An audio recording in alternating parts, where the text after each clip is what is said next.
Assalamualaikum warahmatullahi wabarakatuh.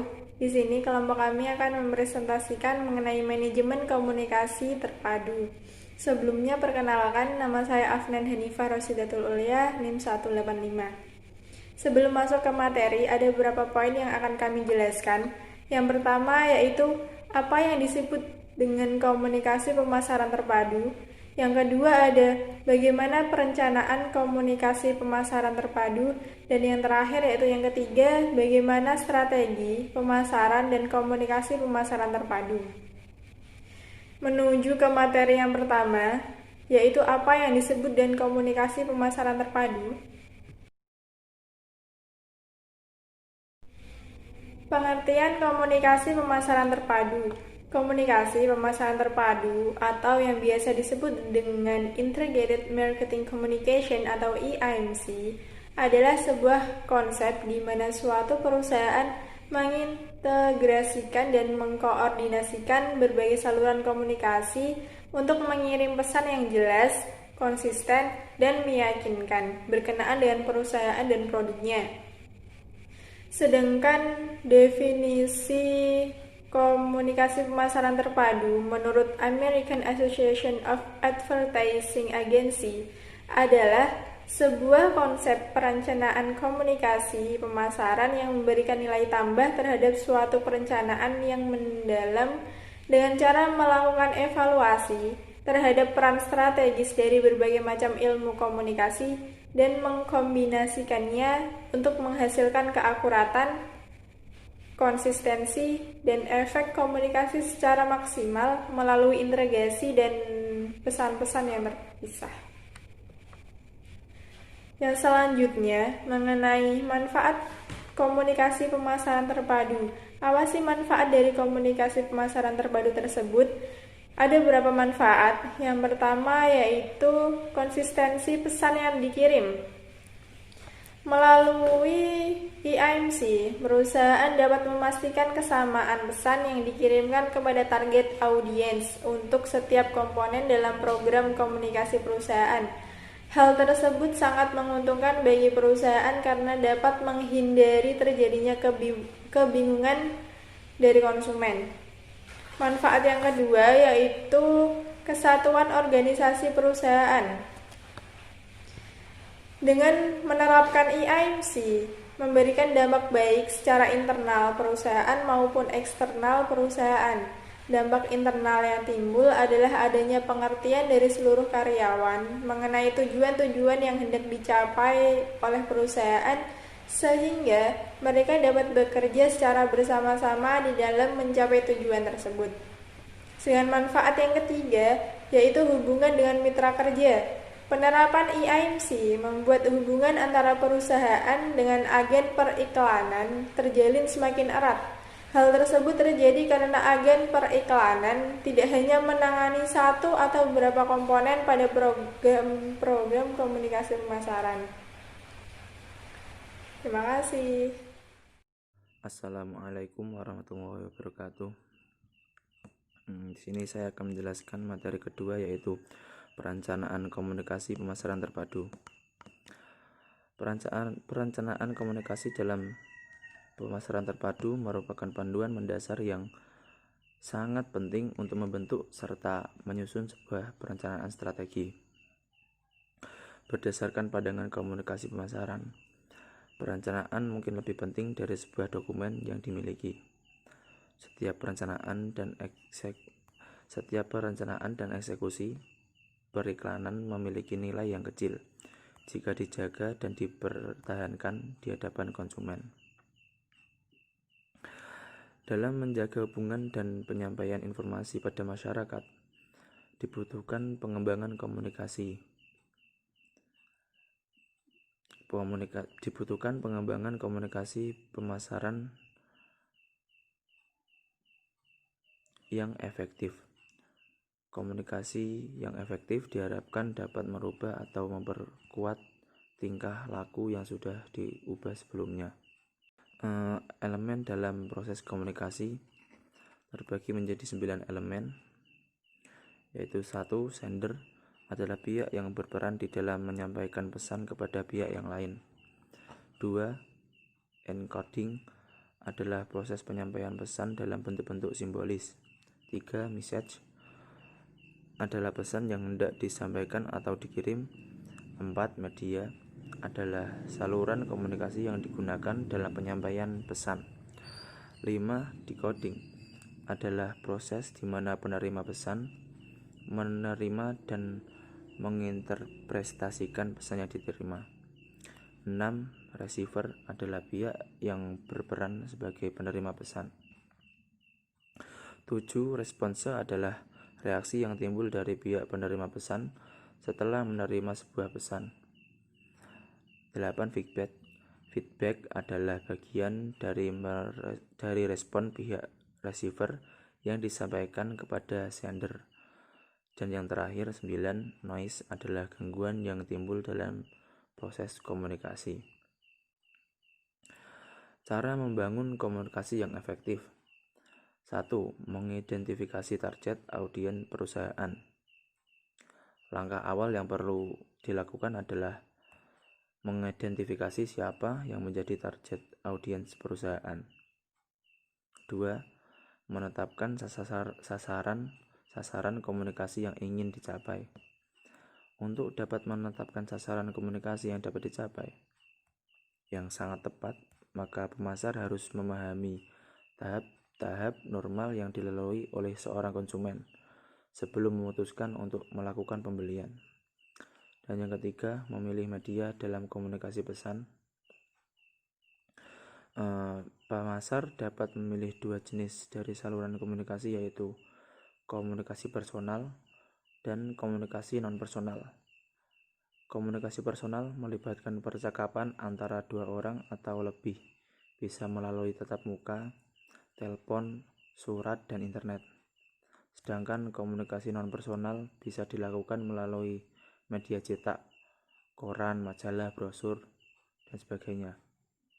Media siaran, televisi, radio, dan media display, billboard, rambu, poster, dan media online internet. Sekian dari saya, terima kasih. Assalamualaikum warahmatullahi wabarakatuh. Melanjutkan pembahasan dari makalah yang sebelumnya, yaitu cara membangun komunikasi yang efektif. 4. Memilih sumber pesan. Sumber pesan adalah pihak yang dijadikan sumber di dalam penyampaian pesan. Kesalahan dalam pemilihan sumber pesan akan memberikan dampak atas hasil dari komunikasi pemasaran yang dilakukan. Pemasar dapat menggunakan opinion, leader, dan bahkan karakter film kartun untuk menjadi sumber pesan.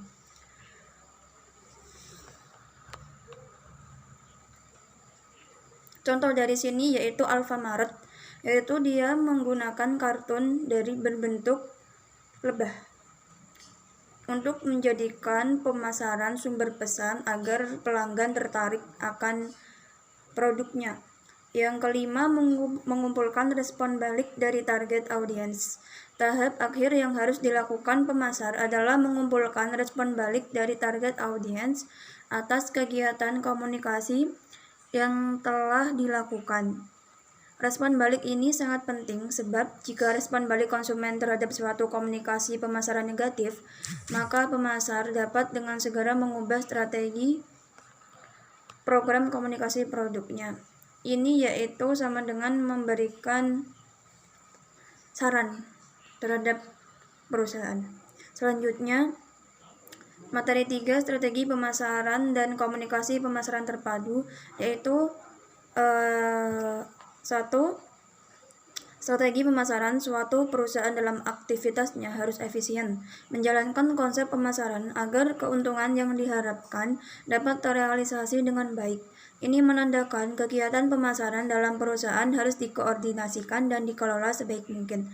Sebab pemasaran bertujuan memberikan kepuasan terhadap keinginan dan kebutuhan konsumen. Jadi sini kita tahu komunikasi terhadap perusahaan, karyawan, dan pemasar itu harus selalu lurus dan harus selalu dijaga. Selanjutnya yaitu 3 faktor penting yang digunakan sebagai dasar dalam konsep pemasaran. A. Orientasi konsumen.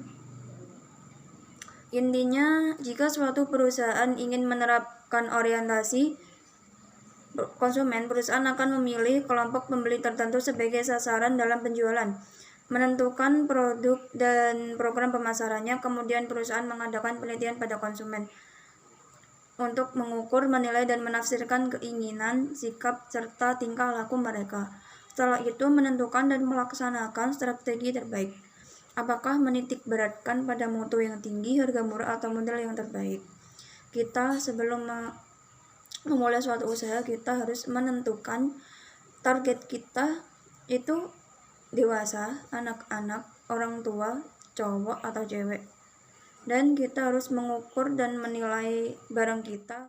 Usaha kita harus menentukan target kita itu dewasa, anak-anak, orang tua, cowok atau cewek.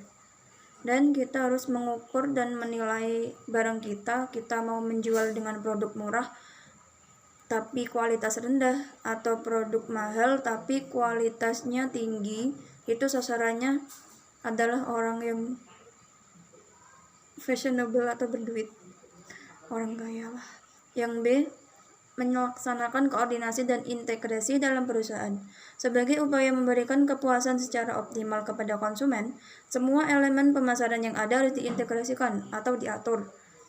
Untuk itu harus dihindari adanya pertentangan antara perusahaan dengan pasarnya. Nah, ini salah satu cara mengatasi masalahnya, yaitu manajer atau ketua. Setiap orang dan bagian dalam perusahaan dapat turut serta dalam suatu upaya yang terkoordinasi atau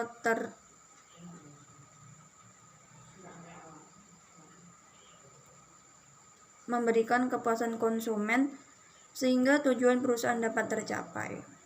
Kita harus merencanakan semua rencana dengan matang untuk membuat usaha kita supaya suatu tujuan perusahaan kita tercapai.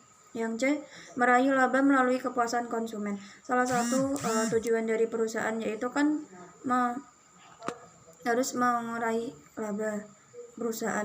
Karena banyak perusahaan mempunyai tujuan lain di samping laba, dan perusahaan kan ingin mendapatkan laba, tapi tidak semuanya juga tujuannya tidak itu aja. Nah, dengan menggunakan konsep pemasaran terpadu ini, hubungan antara perusahaan konsumen bisa lebih dekat. Perusahaan itu kan tidak ingin mendapatkan laba aja, tapi juga ingin melanjutkan usahanya sampai lama gitu, nggak mandek lah, nggak bangkrut di tengah jalan.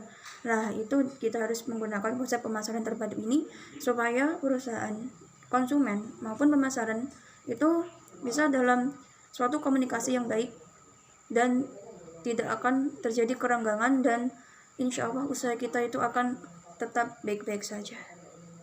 Terima kasih. Materi yang ketiga yaitu strategi komunikasi pemasaran. Komunikasi pemasaran sangat membantu organisasi untuk membentuk, mengembangkan, dan membangun brand yang positif di masyarakat. Masyarakat atau konsumen akan mengartikan informasi dan komunikasi tentang produk atau jasa yang disampaikan oleh organisasi dalam bentuk persepsi mengenai produk atau jasa dan posisinya dalam pasar. Selanjutnya adalah metode pemasaran. Metode pemasaran antara lain. Yang pertama yaitu penjualan perseorangan, merupakan komunikasi langsung antara penjual dengan pembeli potensial. Penjual mendapatkan umpan balik secara langsung yang membantu mereka untuk beradaptasi. Meskipun penjualan perseorangan termasuk dalam bauran pemasaran, namun terkadang memerlukan biaya yang sangat mahal. Maka seringkali digunakan kombinasi antara penjualan perseorangan dengan penjualan massal dan promosi penjualan. Yang kedua yaitu penjualan massal, merupakan komunikasi tentang pembeli potensial dalam jumlah besar pada waktu yang bersamaan. Hal ini kurang fleksibel jika dibandingkan dengan penjualan perseorangan. Namun jika jangkauan pasar sasarannya besar dan beragam, maka penjualan massal memerlukan biaya lebih sedikit. Yang ketiga yaitu iklan. Bentuk utama dari penjualan massal. Iklan merupakan bentuk pembayaran dari non-personal presentasi dari ide, barang atau jasa oleh sponsor yang dikenal, termasuk diantaranya majalah, koran, radio, TV, rambu-rambu, dan surat elektronik. Jika iklan memerlukan pembayaran, bentuk lain dari penjualan massal yaitu publikasi yang tidak memerlukan biaya gratis, yaitu berbayar. Selanjutnya adalah metode pemasaran. Yang pertama yaitu publikasi, bentuk presentasi non-personal yang tidak memerlukan biaya. Tentu saja orang yang mempublikasikan produk tersebut dibayar, namun mereka menarik perhatian perusahaan dengan menawarkan promosi tanpa harus membayar biaya media. Jika perusahaan mempunyai pesan baru yang benar-benar ada, publikasi bisa jadi lebih efektif dibandingkan iklan. Karyawan perusahaan ditugaskan menulis inti publikasi yang akan dilakukan dan meminta majalah untuk mencetaknya. Yang kedua, promosi. Promosi penjualan merupakan aktivitas promosi yang menstimulasi ketertarikan, keinginan mencoba serta pembelian dan dari konsumen, pembeli akhir atau pihak lain dari saluran distribusi. Promosi penjualan dapat mempengaruhi konsumen, perantara atau pekerja pada perusahaan dibandingkan dengan metode promosi lain. Promosi penjualan dapat diimplementasikan dengan sangat cepat dan memperoleh dampaknya dengan segera.